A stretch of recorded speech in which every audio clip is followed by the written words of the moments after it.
Dahil sa biglaang pagbubuntis ni Bea Bores, maraming netizens, lalo na ang kanyang mga fans, ang nagtatanong kung sino ang ama ng sanggol na kanyang dinadala.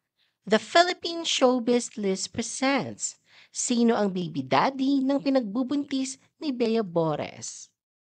Ayon sa ilang supporters, kapag babasihan ang mga post ni Bea sa TikTok, ang huling isinapubliko niyang karelasyon ay si Mera Yamada, isang 26 years old na kasalukuyang nagsisilbing sales vice president ng iShip Logipack Inc.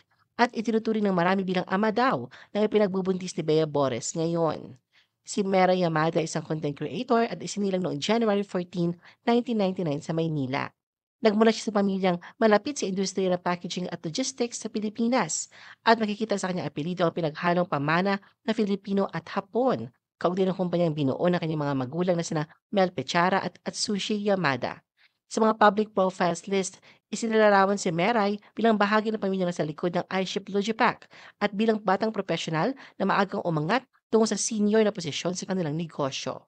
Sa mga lumang video online, makikita din si Meray sa local sports, kabilang ang basketball, na nagpapahiwatig ng kanyang pagiging aktibo at masila noong mga taon ng kanyang pag-aaral. Meray and Bea's controversy. Sa gitna ng tahimik na pag-iingat ni Meray silang bahagi ng kanyang pribadong buhay, biglang lumaki ang interes ng publiko dahil sa kaugnayan niya kay Bea Bores. Noong August 12, 2025, ibinahagi ni Bea na siya ay buntis. Mula roon, binigyang diin ng mga balita na si Mary ang huling nakarelasyon na naiuugnay kay Bea. Early August 2025, napuna ng mga followers ang umano'y pag-unfollow ni Bea kay Mary sa Instagram. Nagsindi ng usap-usapan at haka-haka tungkol sa tunay na kalagayan ng kanilang ugnayan. Mary spoke up in response to Bea's pregnancy. Upang makasan ang samut-saring haka-haka, naglabas ng malinaw na pahayag si Mary sa pamamagitan ng isang komento sa TikTok post ng fan ni Bea. Ayon sa mga screenshot na kumalat, hindi tinanggi ni Mary na siya ang ama ng ipinagbubuntis ni Bea. Ipinahayag niya na kahit hindi naging maayos sa kanilang relasyon, hindi ito dahilan para umiwas sa responsibilidad bilang ama.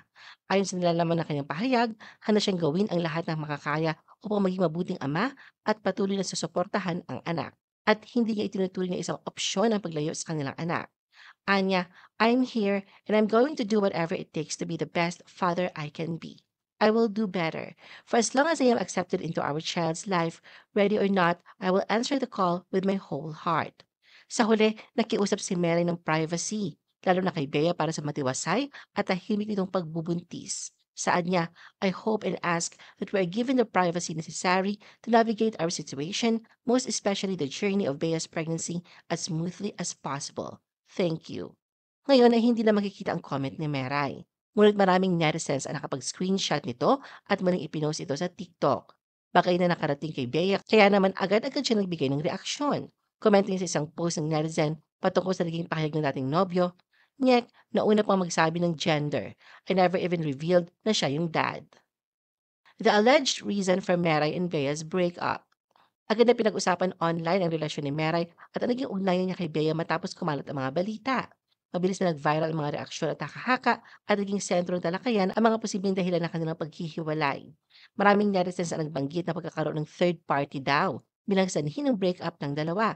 At lumabas din ang panunaw na ito ang naging dahilan kung bakit hindi agad isinapubliko ni Bea ang pagkakakilanlan ng itinuturing niyang ama na ipinagbubuntis niya. Ano ang masasabi mo sa video na ito?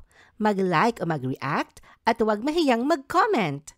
For our YouTube viewers, huwag kalimutan mag-subscribe at i-hit ang notification button. At para sa aming Facebook viewers, mag-like at follow sa aming Facebook page para updated ka sa mga showbiz chika.